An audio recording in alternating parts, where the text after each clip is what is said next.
چیز شریعت میں دو اجزاء ہیں، عقائد اور اعمال۔ ان میں سے اہم عقیدہ ہے۔ عقیدہ اور عمل میں فرق کیا ہے؟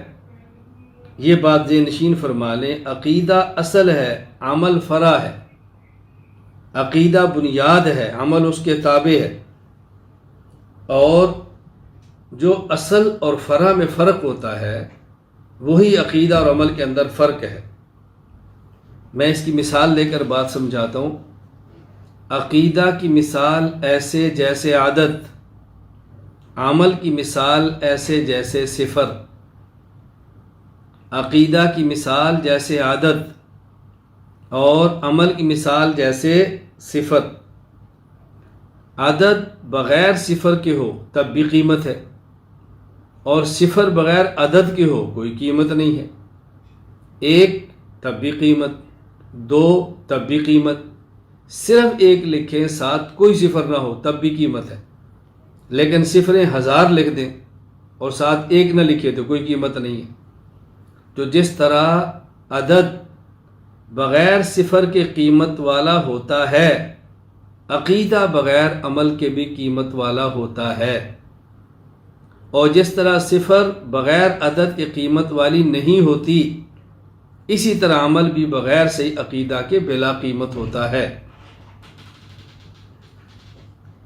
پھر ایک عدد کے ساتھ آپ ایک صفر لگائیں تو 10، 2 لگائیں تو 100، 3 لگائیں تو 1000، 4 لگائیں تو 10,000، 5 لگائیں تو 1,00,000۔ تو صفر کے آنے سے عدد کی قیمت بڑھ جاتی ہے۔ صفر کے آنے سے عدد کی قیمت بڑھ جاتی ہے۔ اور اگر صفر ایک موجود ہو ساتھ ایک لگائیں تو 10، تو عدد کے آنے سے صفر کی قیمت بن جاتی ہے۔ صفر کے آنے سے عدد کی قیمت بڑھ جاتی ہے، عدد کے آنے سے صفر کی قیمت بن جاتی ہے۔ اسی طرح عمل کے آنے سے عقیدے کی قیمت بڑھ جاتی ہے، اور عقیدہ کے آنے سے عمل کی قیمت بن جاتی ہے۔ پھر قیمت تب ہوگی جب صفر اپنے مقام پر ہو۔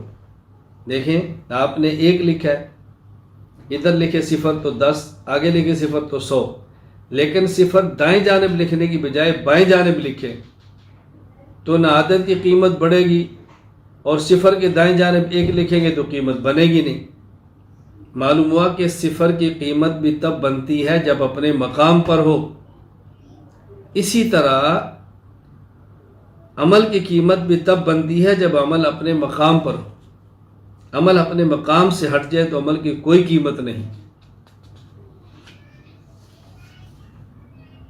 آپ نماز پڑھیں، پوری رات پڑھیں، فجر کی اذان ہوگی، اب نوافل نہیں پڑھیں گے تو قیمت نہیں۔ سورج طلوع ہوا، اب نوافل بھی نہیں، سنت بھی نہیں، سورج طلوع ہو رہا ہے، طلوع شمس سے 15 منٹ بعد پڑھ لیں تو پھر وقت شروع ہو گیا۔ تو عمل کا وقت ہونا ضروری ہے۔